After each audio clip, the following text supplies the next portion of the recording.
Gaur Premanande. All glories to the assembled devotees. All glories to the assembled devotees. All glories to the assembled devotees.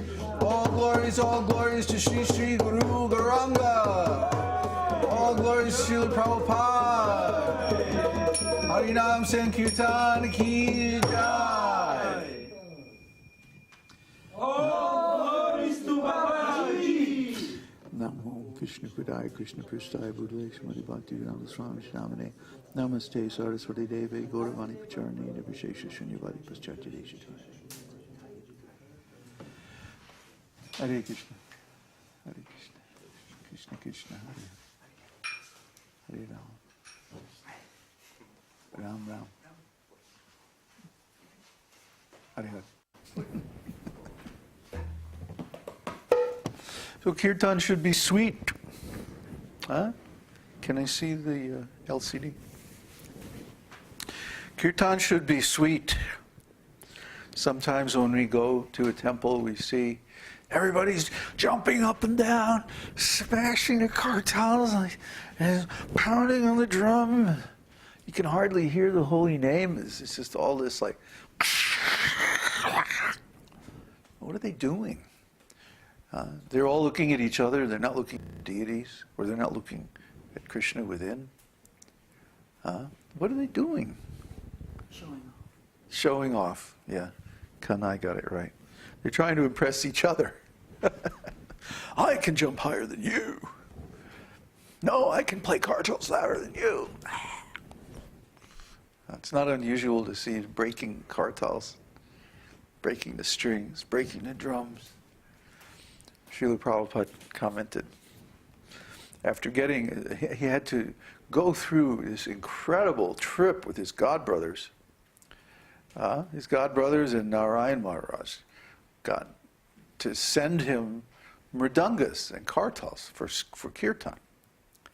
Took months, and there was all this like political stuff around it. Why are you preaching in America? And blah, blah, blah, So finally they sent the drums after months and months of hassles, right? And they arrived in New York, and immediately within 2 weeks all the drums were broken.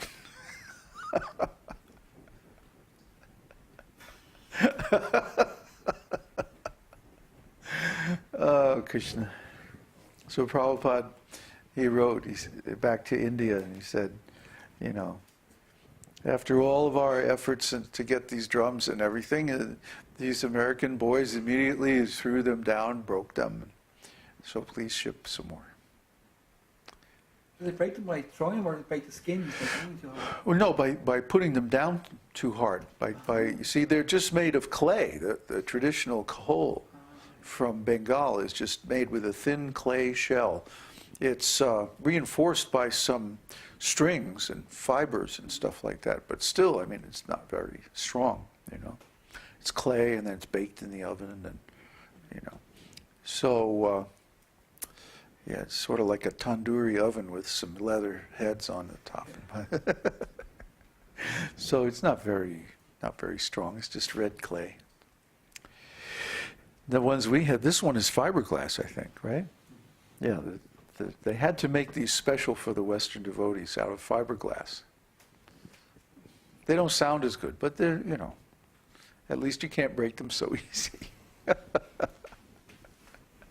But kīrtan should be sweet. The holy name should be sweet. And where's the sweetness in banging and crashing and where's that what spoils it is that competitive mood. The competitive mood is completely material. It's completely false ego. That, I can do better than you. I can chant louder than you. I can jump higher than you. I can collect more money than you. I can make more disciples than you. My competitive spirit, I have, everybody has. Mm-hmm. But my competitive spirit is, I can make more intelligent disciples than you. None of you could ever preach to my disciples. They're too intelligent. So they're afraid of this nectar of devotion. That's why they don't preach on nectar of devotion. Because if their disciples come to know the nectar of devotion, then they're finished. They can't put anything over on them anymore. They become too intelligent, too well versed in the bhakti methods and philosophy. Nectar of devotion is very, very deep, very powerful. See? Now, a real guru, fully qualified guru, should be on the topmost platform of ecstatic love and should demonstrate the symptoms of that love. But if they're not, then you see, they don't want anybody to know what those symptoms are. They don't want anybody to know what the real taste of Krishna's pure devotional service is. So they keep the nectar of devotion kind of, hidden in the back. Maybe they bring it out, among a few of their close disciples. The ones that they got enough on that, anyway. We want everybody to know the complete science of Bhakti Yoga. That's why we're doing Nectar of Devotion. That's why we're doing. I remember among my godbrothers, no one was preaching from Nectar of Devotion, even though Nectar of Devotion was one of the first books to come out. One of the early books, back in 1967, came out. By 1972, it had gone into, 3 or 4 printings. But nobody ever preached from it. They preached from Bhagavad-gītā. Sometimes they would preach from Śrīmad-Bhāgavatam or Caitanya-caritāmṛta a little bit. Very rarely. But never from Nectar of Devotion. Only Vishnu Jan Swami. He was the only one that preached from Nectar of Devotion. And he also exemplified Nectar of Devotion very nicely. You see? So, of course, something happened to him. So we somehow survived those years and started our own preaching mission. And our preaching mission is based on the premise that the next generation of disciples is going to have to know this science completely, from one end to the other, to continue the parampara. See, what is the use if Srila Prabhupada is a fully realized soul, and then in the next generation there are no realized souls, and then who's going to continue the parampara? How is it going to continue? See, the godbrothers are saying, no, nobody can be a realized soul. Either that or everybody can be a realized soul if they just get a committee vote, rubber stamp. But actually they're not very clear about their philosophy. They kind of avoid the question.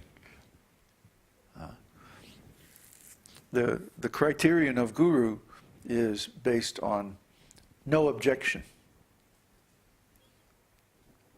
It's actually how you become a guru. You apply, and then you have to wait for like 5 or 7 years or something like that. And then if nobody objects, you can become guru. So, this is not a very robust platform for being guru.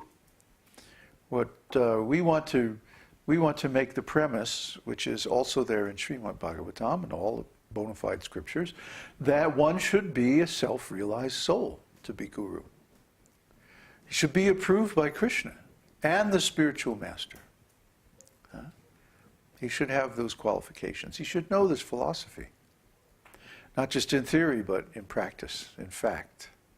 He should be the living example of the philosophy. Then we can say, yes, this is real guru. This is the actual criterion of guru given in scriptures.